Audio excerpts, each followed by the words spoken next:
Tokomaha ngā tāngata I hīkoi I ngā huarahi o ngā rua wāhia I te rānei ki te whakahe I te whakaaro kia whakatūria he whare ki te pā o puke I āhua. Hei tā te pūrongo a Hania Douglas e hia rau tāngata I tautoko I te hīkoi a Ngāti Tamainu Pō me tā rātou whakatau. He wāhi tapu, he wāhi mana ahurea te pā o puke I āhua. Wāhi ana roa, I ngā E hīkoi ana a Ngāti Tamainu Pō ki te tohe I te kiringa o tētahi mārakai tawhito. He māra I keria I te wā o te rāhui. Through an administrative error, we were overlooked, which meant we only found out that an archaeological authority had been approved when we saw digging happening on May the 6th. Ko ngā whenua e kōrerotia nei ko te mārakai o te pā o puke I āhua e toru rautau te tawhito. He whenua whakaihirahira I roto I ngā hitoria o te iwi. Down to our last remnant of our marakai that are 300 years old, that are part of Pukeahua Pā.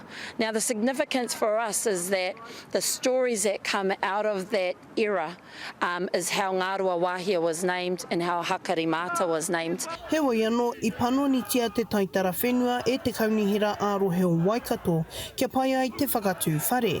Hei tā te kaunihera, kei te rongo rātau I ngā aue o te iwi. A process, a normal standard process, plan change process, and that was the outcome of the process. So look, I can't really tell you the details of exactly how that process took place, but we certainly went through that process. Ko tai mai te ope ki te tari o te kaunihera, e runga I te wawata kia mahi tahi ngā rōpū e rua mō ngā whenua o puke I āhua. I nāia nei e anga whakamua ana te hunga whaipānga ki tēnei take ki te hui a te Rawiki. Me kore noa e kitea he ara whakamua. I think the aim is the same from all parties, and that is to find a resolution. What that resolution is, I can't tell you today, but it's something we clearly need to play a part in trying to resolve. It doesn't sit well with us to wait and be summoned to a hui. That actually we want to issue an invitation to you to come and hui with us on the whenua and then talk about how we can have it returned back to the community.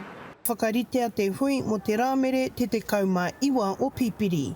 Hania Douglas, Te Karere.